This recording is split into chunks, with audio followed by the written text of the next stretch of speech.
And I am representing my colleague Dr.M.Jehazeb.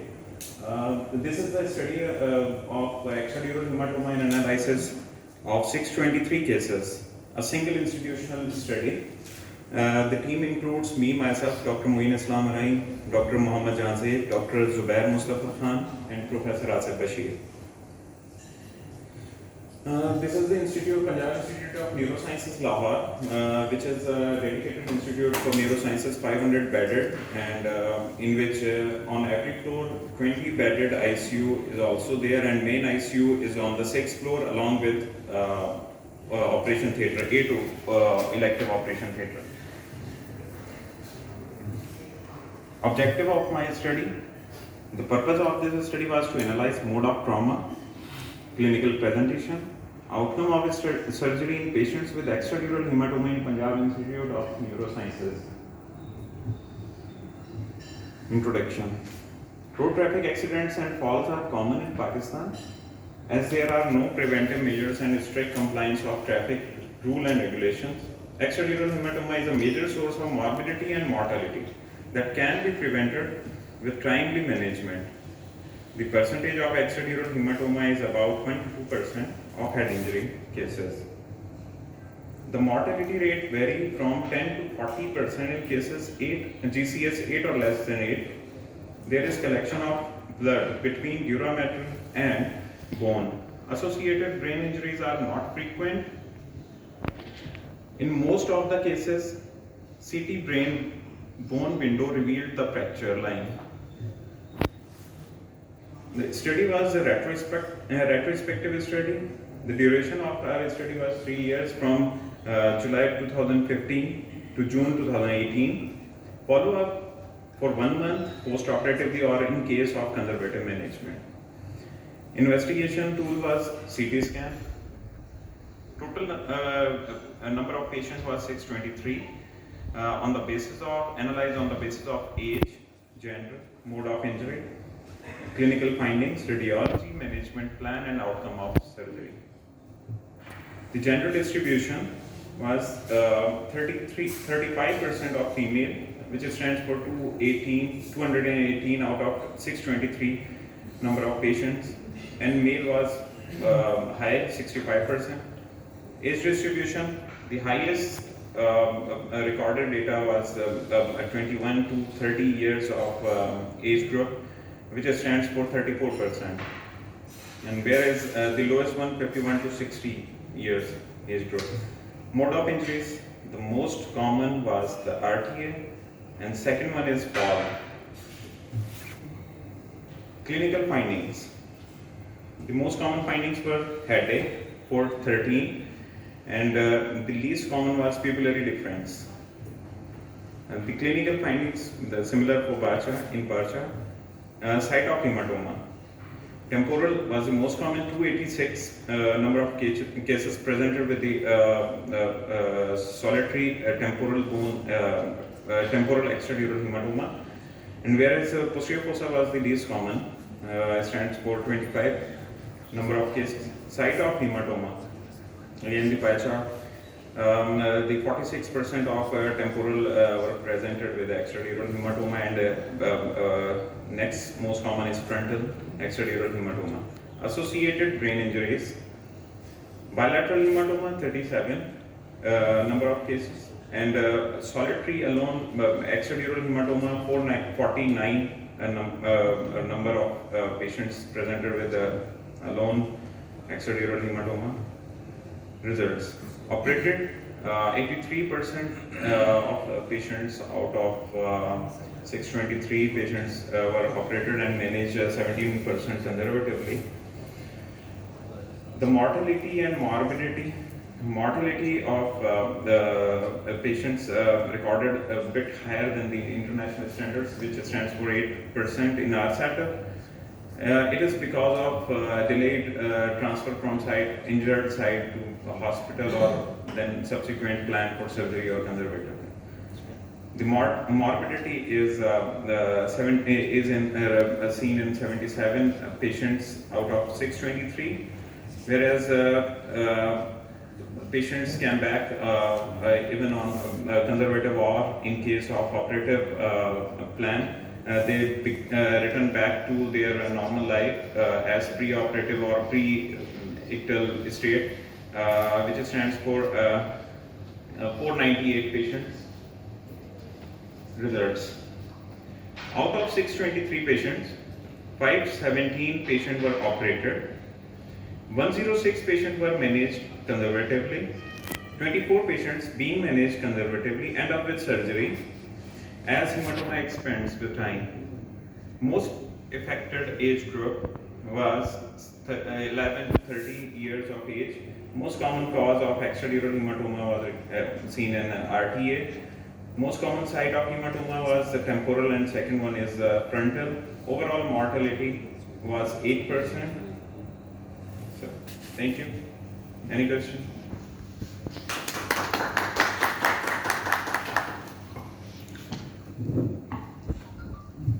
Any question? Sir. It's not a question, it's a suggestion rather than. Sir. If you can improve the study, the important factor would be the time span between the arrival and the procedure if offered done. So that would add up that how was the services provided. Then another thing, if you can look out, which is difficult, is that the time spent between the trauma or injury and arrival at the hospital. These two factors, there are numerous papers on that, would add up to your study. Sir, thank you. Sir, thank you for the suggestion. We have had added those factors initially, but the bias of the study come forward, and along with most of the patients, because this is the tertiary care government hospital, and most of the patients come from without any relatives or no one knows they hit by a car, and they came on ambulance through 1122 and there is no evidence and no identification of the patient, and they go on. So we lost the data actually. So in case initially we have started with time management, but we excluded that. Any question? Moin, I think your mortality rate in case of extradural hematoma is too high. Yes, sir. If the patient GCS is good and there is no underlying contusion or any brain insult, as I have done a lot of cases under my great Professor Jehazeb Shah, in that era we used to do cranectomy even, and there was no anesthesia. We asked one of our earthly Shah to give ketamine, which is contraindicated, but at that time we used to give, and then asked the elderly to sit over it. And then we make a burr hole and then cranectomy, even then our results were very beautiful. But if GCS, I always told my juniors, especially those who are on duty, you can miss extradural hematoma in a patient in a very minute time, even in minutes.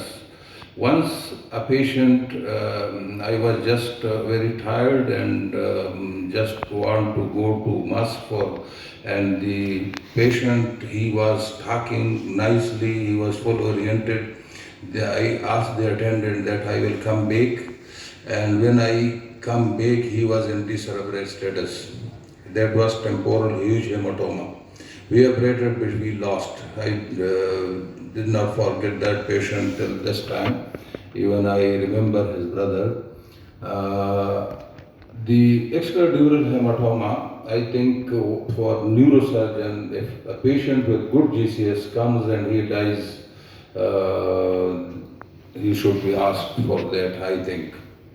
The one who is on duty and somebody dies of extradural hematoma in neurosurgery department, it is a big crime. And I think the hand of that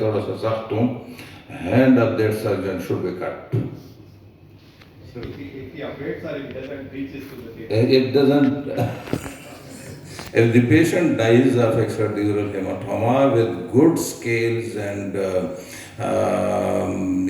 Normally young patient present to us in our unit. Although the other TBI patients who presented, I have also passed time in LGH, which is just like a ocean, big outcome, income, and everything very difficult to manage there. But still, extradural hematoma, subdural hematoma, and head injury should be given respect and should be as soon as possible, should be operated with beautiful result. Sir, Thank you. Sir, may I hear now? Yeah. Actually, the conservative management given to the 24 number of patients, they end up with surgery because of expanding hematoma underlying. So those were dealt with a strict compliance, and they went back to home with minor morbidity, including headache or something like fits for a week or so. Actually the problem is that we have a huge number of cases. They referred from PHUs or DHUs to the Lahore General Hospital. So we only have 2 functional OTs in emergencies. That those are functioning round the clock by 7. And I myself had operated a case on a stretcher just to decompress. I have done a single burhole to decompress. A young patient came, and initially he was alright, and after an hour he deteriorated. And on clinical assessment, without any radiology, second radiology, I started and just given a chance. Patient became improved, and meanwhile the one of both OTs they become free, and I have shifted that patient into the OR, and then further decompressive have done. So, sir, the issue is number of cases are heavy in Lahore General Hospital. Otherwise, you are right. That's why the mortality rate of our institute is a bit higher than international studies. Yes. Yes. Question. I would like to add a suggestion that occasionally the indication that we use that this extradural hematoma surgery is considered on the volume, the GCS, but most of the time the patient presents with a GCS of 15 and the volume is 25, 26 cc, and we plan on conservative management. But occasionally some of us are concerned that yes, this is a busy ward, we have 50, 60 patients on a floor, there is one doctor who is attending the ER, nursing staff may not overlook the patient. So with the suspicion that occasionally, with the suspicion that the patient may deteriorate and it may be too late to pick up, and arrangement of OT would not be that easy in the midnight, the paramedical staff would not be available, you will have poor access to this. So I think it would be better that you operate on a patient with extradural hematoma which you suspect might deteriorate, even if he's well, because it's better to do it rather than not do it. Because if you don't do it and the patient dies, you will be asked. But if you do it, but nobody will ask them, why did you do it? Because the patient is well now, so they will probably be helpful. Thank you. You are absolutely right. But again, I wish I can. You can visit our institute. Because if we operate a patient on clinical grounds, patient is right and radiology is poor, like expanding hematoma or large volume hematoma, then we give a chance, because already there is a queue in our theatre. Our theatre is never free. It's very difficult to us to sterilize our theatre even. So higher infection rate is also there. So this is basically the issue. We give a chance on conservative trial, and later on, in case of deterioration, we shift back to OR. Meanwhile, we have a huge team. We have 2 emergencies, one in Punjab Institute of Neurosciences and second one is in LGH. They are both in the same area. Second one is we have a post and pre-op area and OR area. and ward is separated from all emergency staff. We have appointed as MOs there, and they're working in emergencies separately. They have no interaction with the ward. They only do the emergencies, same for OR, and the emergency setup is totally separate. So we have number of, the main power is almost what we required is completed, but again, the number of patients is very high. We need ORs, more ORs, at least 4, to be running around the clock 24/7, so we can spare a single OT. And there are many times we have faced ventilator problems. Round the clock, if you operate the patients and you operate the gadgetries, use the gadgetries get tied up, and they end up with to renew or to discard the gadgetries.